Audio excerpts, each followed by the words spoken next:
Hi everyone.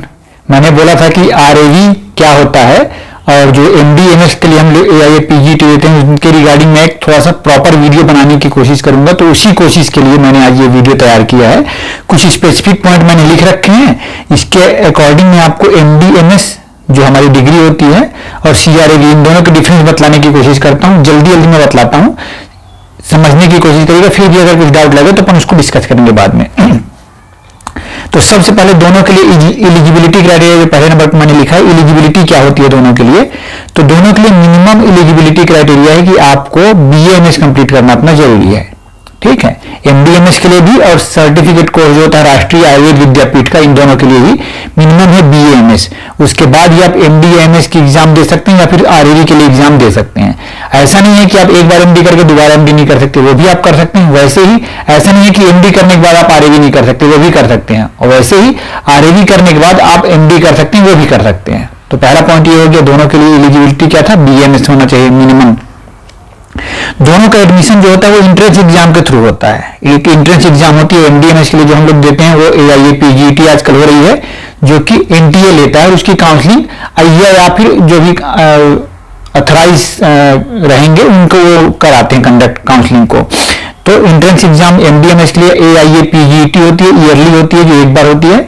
वैसे ही आरएवी के लिए भी एक एंट्रेंस एग्जाम होती है, वो भी मोस्ट प्रोबेबली एआईए पीजीटी के बाद हुआ करती है। ठीक है, उसके लिए भी अलग से एक नोटिफिकेशन आता है, टिल नाउ अभी तक नहीं आया है। उसके बाद लेवल ऑफ हार्डनेस मैंने एक बनाया रखा है कि कठिनाई कैसी है इनमें दोनों में। तो अगर बात करें एमडीएमएस और आरएवी के लिए, तो क्योंकि स्टूडेंट्स एमडीएमएस के लिए ज्यादा रहते हैं, तो एज कम मतलब कंपटीशन वाइज देखेंगे तो एमडीएमएस में ज्यादा कंपटीशन रहता है as compare to RAV. Plus MDMS के जो क्वेश्चंस लेवल रहेंगे, जो एंट्रेंस एग्जाम के लिए जो है लेवल एआईए पीजीटी या फिर आरएवी का जो एग्जाम है उसके लिए, तो जो क्वेश्चंस हैं एज कंपेयर टू आरएवी थोड़ा सा टफ रहता है और आरएवी में उससे थोड़ा सा इजी रहता है। उसके बाद क्या होता है, दूसरा पॉइंट ये भी आप समझ सकते हैं कि एमडीएमएस में जो सिलेक्टेड हो जाते हैं वो बच्चे थोड़े से जो टॉपर्स रहते हैं वो छट जाते हैं, तो जो उनसे जो कम नंबर वाले रहते हैं वो आरएवी में आ जाते हैं। ये भी एक पॉइंट है इसमें। फिर नेक्स्ट पॉइंट ड्यूरेशन कितना कितना होता है। तो एमडीएमएस का जो ड्यूरेशन ये 3 साल का है, मिनिमम 3 इयर्स का होता है आपका एमडीएमएस की डिग्री।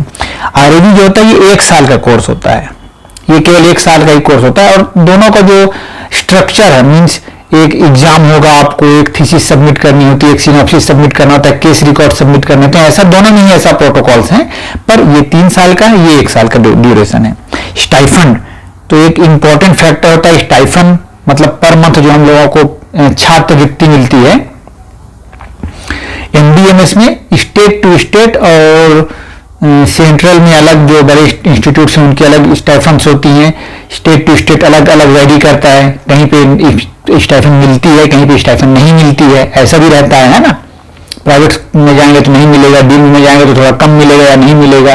गवर्नमेंट में कहीं उड़ीसा में अलग पे स्केल चल रहा है तो यहाँ पे अलग चल रहा है। जैसे छत्तीसगढ़ में अराउंड 50 से 60 हजार स्टाइफंड होता है जो कि पर मंथ मिलता है। वैसे आरएवी के केस में 40 हजार के आसपास अभी स्टाइफंड है।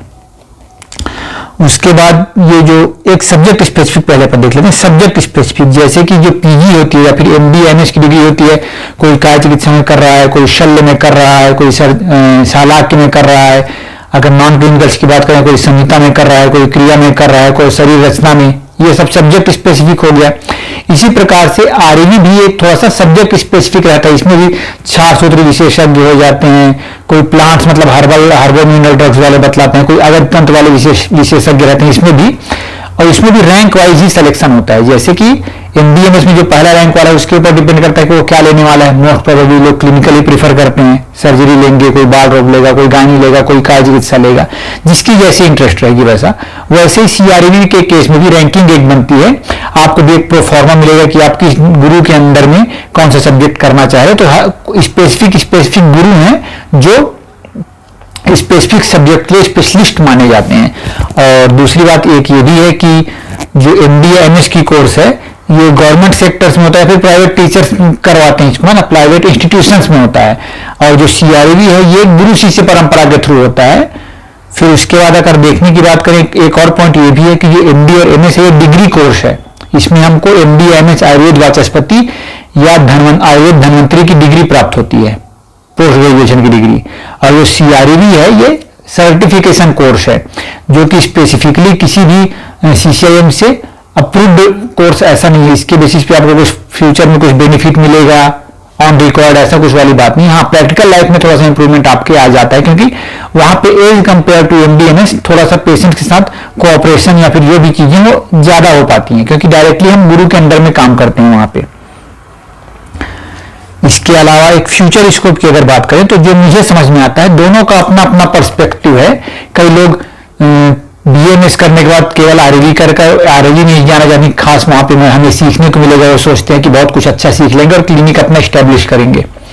वैसे ही MDMS कुछ लोग का इंटरेस्ट होता है कि हम PG कर लेंगे तो हमको एकेडमिक सेक्शन मिल जाएगा। तो दोनों में जो डिफरेंस मुझे समझ आता है, PG करने के बाद अभी जो गाइडलाइंस चल रही हैं, PG करने के बाद ही आप एकेडमिक सेशन की ओर अग्रसर हो सकते हैं, मतलब कॉलेज में असिस्टेंट प्रोफेसर बनने की दिशा में आप जा सकते हैं। प्रैक्टिस करना तो एक रास्ता आपका खुला है ही, वो तो है ही साथ में। पर CREV करने के बाद, क्योंकि ये सर्टिफिकेट कोर्स है, आपकी जो एक्चुअल डिग्री अदरवाइज देखें तो ये BMS ही, मतलब अंडर ग्रेजुएट ही आप कहलाएंगे, है ना। तो वो केवल मेडिकल ऑफिसर पोस्ट तक ही आप वहां पे लिमिटेड रह पाते हैं, या फिर अपना प्राइवेट प्रैक्टिस करना हो तो वो अलग चीज है। और MDMS में क्या है, आप प्रैक्टिस भी कर सकते हैं, मेडिकल ऑफिसर भी बन सकते हैं अगर आप चाहें तो, और एकेडमिक्स की ओर जाना चाहते हैं, पढ़ना चाहते हैं, आगे PhD करना चाहते हैं, कोई और स्पेसिफिक रिसर्च करना चाहते हैं, तो उसके लिए ये सब चीजें हो जाती हैं। और यही दोनों में थोड़ा सा डिफरेंस है।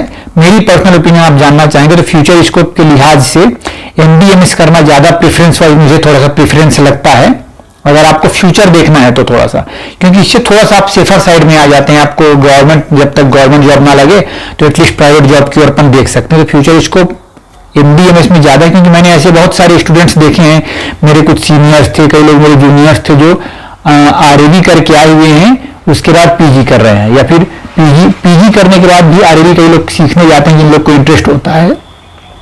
पर वो पर्सनल इंटरेस्ट तो ऐसा है कि आप बहुत सारे वर्कशॉप और ये सब चीजें अटेंड करके भी हासिल कर सकते हैं, या फिर MD करने के बाद भी आप थोड़ा सा ये चीजें कर सकते हैं। इन केस कई लोगों का MDMS में नहीं लगता है, तो एक जो लोग तैयारी करते रहते हैं उनका ये कहना होता है कि हमने तैयारी तो कर ही रहे हैं, 1 साल के सर्टिफिकेट कोर्स भी हो जाएगा, स्टाइफन भी मिलते रहेगी, और वहां पे भी अपनी तैयारी कर लेते हैं PG के लिए। ये काम भी एक लोग करते हैं, तो ये भी आप कर सकते हैं। तो दोनों में ये कुछ मेजर डिफरेंसेस थे जो मुझे समझ में आया, मैंने आपको एक्सप्लेन करने की कोशिश की है। मुझे ऐसा लगता है कि आप लोगों को बहुत सी बातें क्लियर हो गई होंगी अब RAV और MDMS को लेकर। तो AIA PGT की अभी तो एग्जाम हो चुकी है, उसका रिजल्ट भी आ गया है। थोड़ा सा मेरिट लिस्ट लास्ट ईयर नहीं दिया था, इस साल देखते हैं मेरिट लिस्ट आती है कि नहीं, परंतु RAV का जो है वो अभी RAV का आया ही नहीं है, अभी कुछ नोटिफिकेशन ही नहीं आया है, तो उसको थोड़ा सा हमको एक बार देखना पड़ेगा। ठीक है, तो वेट फॉर द नोटिफिकेशन। मुझे जैसे पता चलेगा मैं आप लोग को बतलाने की कोशिश करूंगा। टिल देन स्टे कनेक्टेड, और जो भी डाउट्स हो RAV और MDMS को लेकर तो मुझे आप कमेंट करके बतलाइएगा, मैं आंसर देने की कोशिश करूंगा।